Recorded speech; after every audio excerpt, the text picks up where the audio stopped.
Welcome to Central News. I'm Hilary Entwistle. In today's news, there has been a drop in reported animal abuse cases in Tauranga, but the severity of the abuse has increased. Changes have been made to the Animal Welfare Act and came into place as the Animal Welfare Amendment Bill on May the 8th. One of the main changes to the bill is harsher penalties for those convicted of animal abuse and more authority given to animal welfare inspectors. Tauranga SPCA Inspector Jason Blair says the bill will improve the way cases are dealt with.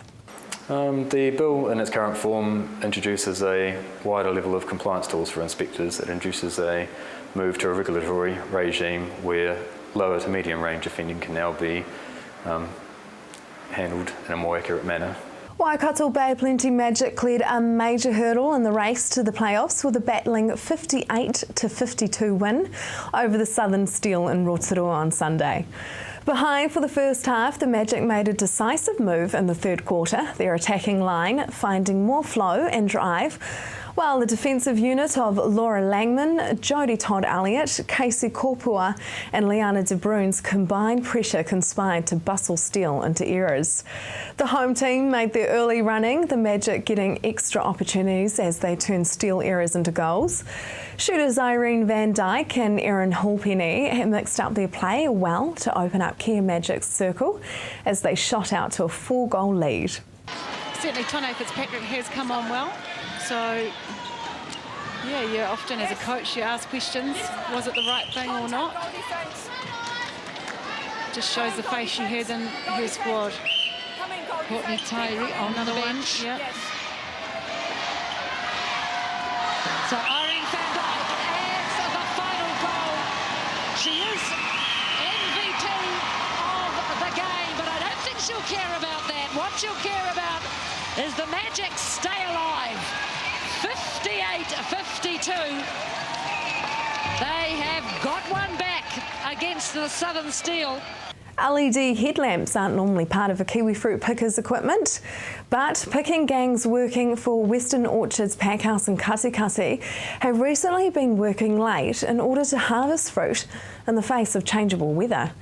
Western Orchards manager Sean Carnington says with individual headlamps and tractor headlights illuminating orchards, picking has been going to as late as 10 p.m. during some nights to make up for time lost to rain. Kiwifruit can't be picked when wet, and rain during recent weeks has slowed down the harvest. Overall, the industry had harvested 52 million trays of fruit by last Monday, May the 27th, which is about 54% of the total volume to be picked. Now for our region's weather, Hamilton, your Wednesday will have showers easing in the morning. Your expected high is 15 and an overnight low of 5. Tauranga, morning showers clearing and southeasterlies easing. Your expected high is 17 and an overnight low of 8. Just ahead, the creative scene in Tauranga.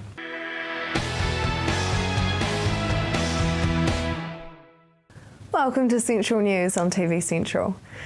It is that time again that we catch up with the lovely ladies of Creative Tauranga. Tracy, tell us about Urban Dance Hysteria and the amazing win that they had. Oh yes, in the recent Auckland Regionals, Hysteria, a young urban dance group from Tauranga, won first place. So they're off to Las Vegas in August to represent New Zealand, so we're terribly excited. Fantastic. There's a lot of fundraising going on for the crew. They're young children, they're aged between 10 and 13 I think, and we've been watching the babies since they were 5. So they're a fantastic group. We're selling raffle tickets at Creative Tauranga, and you can win tickets to Rihanna, tickets for 2. So I know that's a concert a lot of people would like to get along to next year. And there's also $100 worth of scratchies to be won as well. So some people might be keen on that. But let's get our crew to Las Vegas to represent New Zealand, and they're hoping to come home with the gold. Awesome. For the Love of Cities, tell us about that. Oh, that's really exciting. We have Peter Kajiyama coming to Tauranga the week of June 17, and Peter is a philanthropist based in America, and he tours around the world basically working with communities on connecting to their community, loving their cities as such. So he's been into areas like New Orleans after the tragic cyclone, that sort of thing, and helps communities come back together or get creative and connect with their communities. He has these amazing stories. He's very, very enlightening. Denny and I saw him speak 2 years ago and thought we have to get him to Tauranga. He's just amazing. So we're running a free workshop on the afternoon of Tuesday the 18th of June. So you can pick up details from Creative Tauranga, and there'll be a bit in the press about him, but really exciting times. I think he's going to actually bring out some new creative initiatives for this fantastic city, and we'll see how that goes. But please come and get involved if you'd like to be part of that. I think with his workshop also, he actually gets people to be creative, people that don't normally necessarily think that they are creative. He's just awesome in his way that he works with people. Brad Sugars, who's this? Tauranga's turning on the international visitors for the month of June. Brad Sugars is world famous as an action coach, and he is coming to Tauranga. He's in New Zealand around that time, and fortunately the Tauranga Te Papa Rotary Club were able to secure him to come to Tauranga for a 3-hour workshop on the 9th of July. Now Brad is normally around $1,500 to get to one of his workshops, so for the special price of $79 you can come and do a workshop with Brad at ASB Arena on the 9th of July for $79. It's pretty amazing. So get along. He's another inspiring go-getter. So fantastic. The topic is on how to buy more customers. Denny, what are some of the interesting events coming up? Exciting events. Well, Midnight Circus, which is an art exhibition at Gallery 59, runs till the 15th of June, and it's an exhibition with a difference. It is. It's Midnight Circus, and the girls, the artists there, they've themed it, and there'll be presentations, there'll be little shows, little skits of people like when you go to the circus.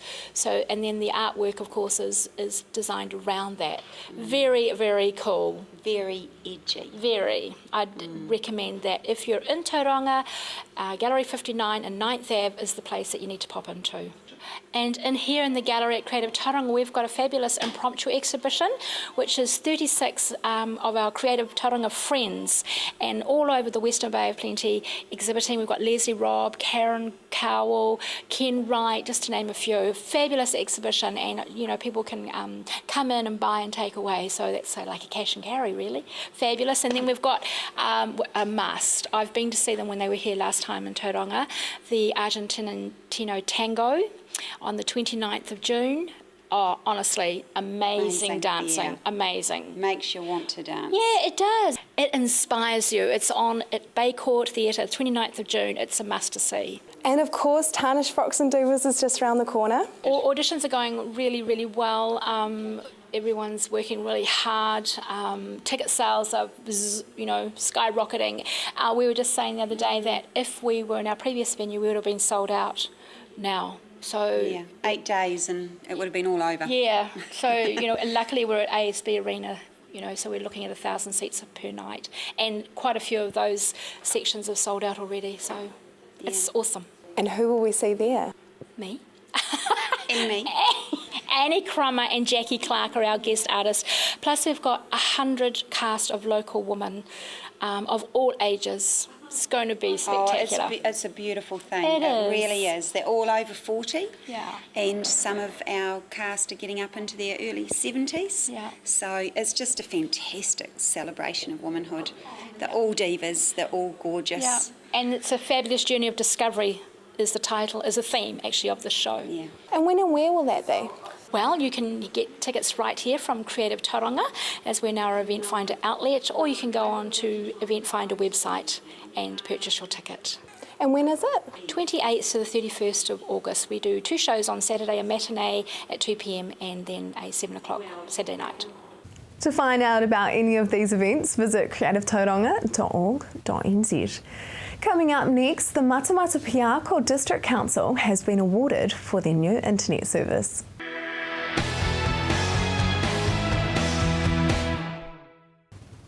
Welcome back. Matamata Piako District Council has recently won the Best New Feature Website Award for the population of under 50,000. The award was for their Building Online new service. We chatted to Jenny Cochrane to hear more about the award. Jenny, what is this new Building Online system? It's a new system that we've launched on our website. It allows customers to lodge their building consents online, track the progress of them, and it also keeps them informed by email throughout the whole process. So who was behind the creation of the new website? It was originally driven by Norm Barton, who's the building control manager at MPDC, but the project itself was all developed and built by a team of staff at council. And why do you think there was such a need for this service? Again, the driver from the building control team was to provide a way that customers could lodge building consents without having to come to the office, so not the 8 to 5 Monday to Friday thing. But when we looked at the project, we did a bit of a business case around it and identified a whole lot of benefits that we could do with it. So it meant that we could provide a better service to our customers, so keep them better informed throughout the consent process. But it also meant that we could improve our processes internally, sort of managing everything electronically without having to wait for files to be moved around the district and that sort of thing. So from a efficiency perspective, there were also a lot of benefits as well. Because you said not many other councils do that. I find it quite surprising in our day and age, that isn't all, technologically done nowadays. Yeah, I think there are a lot of sort of statutory requirements around building consents and around that process. There's a very tight accreditation system in New Zealand, so and that does require a paper trail. We're very lucky that with the Building Online service, we've also got we've got a system called Trapeze, which allows our building consent officers to stamp files, and that ties in with the Building Online on the website. That also ties in with the document management system to ensure that we're getting that paper trail to meet the sort of statutory requirements and that sort of thing as well. But we can also deliver the benefits of doing it online to our customers. And because it does sound like quite complicated, but it does sound really good. And it was so good that you guys won an award. Yeah, we were recognised at the start of this month by the Association of Local Government Information Managers. They recognised Building Online as the best new feature on a council website for councils with a population of under 50,000. So it was really excited to be recognised for the whole project team for the work that went into that project. So has that helped with kind of the promotion of it, winning that award? I suppose. We put a story in our Council in Focus publication that runs in the local newspapers. So that ran last week, and last week we did receive a few new registrations for the service as well. But it's a service that's quite specifically targeted at the building industry. So a lot of the promotion has been with our building control officers and their day-to-day interactions with their customers. So, because were there any challenges that you faced when developing the website? We were really lucky. We had a project team that included staff from all areas of council that are involved in processing building consents, and they were involved with it right from the start. So that meant that we could identify, as we developed the system, the potential hurdles, I suppose, in terms of how we'd process those consents and what the transition to online to hard copy, what those differences would be. So that meant for us internally, in terms of processing consents, we were able to do it quite smoothly. We were also really lucky that we had a couple of local companies, so Stanley Construction, who are based in Matamata, and Geometrics, who are based in Te Aroha, were really supportive and tested the system for us before we launched it to the wider building industry. And they gave us some really valuable feedback on the sort of improvements that I'd like to see. And so we were able to make some improvements like that before we launched it more widely. So, do you think that other councils will follow suit? We've had quite a few councils express an interest in the system, which has been really exciting. The great thing about local government is that it's a very collaborative environment. So we're not in competition. We're all just trying to deliver good services to our communities. And we've put it out there to other councils that we work with that this system's up and running, have a look, see what you think of it, and if you're interested in it, get in touch with us. But it was developed first here in Matamata Kiako. Absolutely.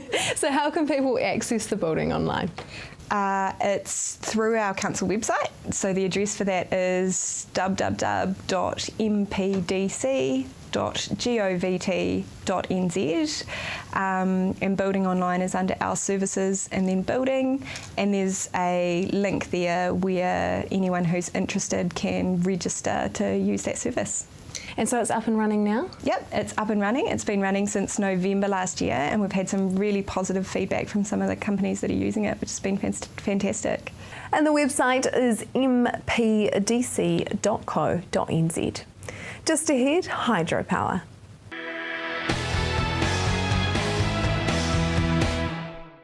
If you've just joined us, welcome to Central News. A University of Waikato academic has investigated the benefits of building a combined hydropower station and pump storage system between Lakes Wanaka and Hawea. Earth and Ocean Sciences Associate Professor Earl Bardsley wants to get Otago residents' opinions on the possibility of having a power station which could send water between the two lakes, controlling Wanaka water level fluctuations and generating electricity. So, Earl, what are the two projects that the PhD research students have currently undertaken? The two projects are different aspects of hydropower. One is concerned with trying to forecast future droughts so that we can have some anticipation of whether the amount of water going into our hydro lakes will be lower or not. And the other is trying to look at a hypothetical storage scheme by which we pump water up into a high lake around Lake Onslow. It's just purely hypothetical, but it's a simulation exercise. In what way have the current summer weather extremes been the perfect way to test New Zealand's hydro storage? Yeah, this summer's been very interesting because we started off with very high lakes, and there was a lot of rain around about December, and as everyone knows, we went into a drought and the lakes fell down an awful lot after that. Had we had a normal December, we probably would have had a power crisis by now. So it's been quite a good chance just to see how things might be working out. So how would the hypothetical pump storage scheme work? It works in a sense just like our existing hydro lakes, whereby we store water so that we can use it in winter, but it gives us extra storage. The problem with the present situation now is that we just don't have enough storage. So if we have a dry summer and a dry winter, we have a hydro crisis. So we need to be able to store more water for energy, particularly for use through winter. So the idea is that we pump water up into a high mountain basin, which will actually double our total New Zealand hydro storage, and then when there's demand, we run it back down again and generate power that way. So just a way, we don't get more power, but we increase our storage capacity, which means we're more buffered against dry years. And what would be the benefits? Well, the real good thing about it is that it will help to reduce the fluctuation of electricity prices. I'm talking about wholesale prices here. So the problem is with our current situation is that when the lakes get low, particularly in the South Island, suddenly the prices will shoot up, and the companies paying spot price power are in big trouble. And so they don't like that very much. And if we can just stabilise the prices, it makes it a bit cheaper electricity for everybody. The reason it stabilises, if we have more water in storage, the prices tend to stabilise out. Are there some challenges that might occur in the process? The really big challenge presently is really a political one because, as everybody knows, the situation in New Zealand is that the generation is divided up into a number of companies, mostly state-owned except for Contact Energy, who are nonetheless supposed to compete amongst each other and treat themselves as if they were private companies. And to try to get everyone to work together to build this large scheme will be almost impossible. It may change after the next election because the Labour opposition has announced more of a process by which we're going to have state control and planning of what goes on in the future. See, presently there's absolutely no point in a company spending $1 billion to result in nothing more than lower electricity prices. And how might this be built? My view of the whole Onslow scheme is that it's a national good project. So in that way, it's analogous to Transmission Gully Highway, whereby the government put money into the scheme, about $1 billion to get it done, not to make profit, but just because it's good for the nation. And the Onslow scheme, in a way, is also good for the nation in the same way. It will cost about the same amount of money, and it's for the national good in the sense it stabilises our electricity prices and wards us off against dry periods in the future. Who is behind these projects and supporting them? It's not support from the companies, as you would expect. They're not necessarily opposed to it, but it's just simply not within the market model right now. Hopefully the Electricity Authority may look at it more favourably in a year or so's time. The critical thing, of course, is if we have a power crisis. If we had a couple of years of dry conditions and the lights went out, then people would be very interested in seeing how the scheme would work.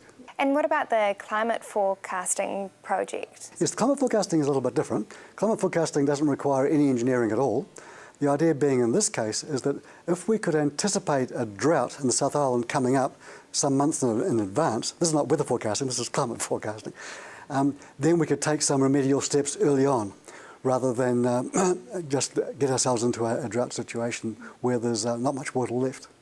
It's hard science. It's hard enough to forecast the weather, let alone the climate a few months ahead, but we're doing our best and it's a good challenge for a PhD student. And have they got any support? Yes, that's being supported by Meridian Energy. So my student, in fact, was all the way from Russia, and she did some previous work back in Siberia, looking at trying to forecast droughts in Siberia. How are you hoping that the upcoming field days will assist with these projects? Well, that's just to get the idea out to the public a little bit more, because most people haven't even heard of pumped storage. It's a new concept in New Zealand. And also, perhaps on the more practical side of things, if anyone's out there that might help my poor student Mohammed, who hasn't actually got funding despite the potential national good of this project, if anyone has some spare money they can donate to the university, that would be very nice. And what is your take on the field days theme, getting down to business in the global economy? Well, the net effect of the Onslow scheme in particular, if it could go ahead, would be to stabilise and lower electricity prices. And we can't control our exchange rate, we're only a small country. So what we can do, hopefully, is to try to reduce the cost of the components of our exports. So if we can take away the power cost of some of our exported materials, then that's quite good. So, for example, if you're exporting timber or pulp and paper, then a large amount of the pulp and paper cost is in electricity. And if electricity prices are high, that means that's much harder to sell overseas. So how can viewers find out more information on your projects? Well, they can come along to the field days, and at the University of Waikato site there'll be some stands there, and I might be there too, and being able to talk a bit more about it. That is the news for today. We really want you to be involved, so like us on Facebook and let us know your views. If you have news including your own video and photos, go to our website and hit upload. Thanks for joining us. Amy will be back tomorrow night with more guests from in and around the regions. I'm Hilary Entwistle. Have a lovely evening.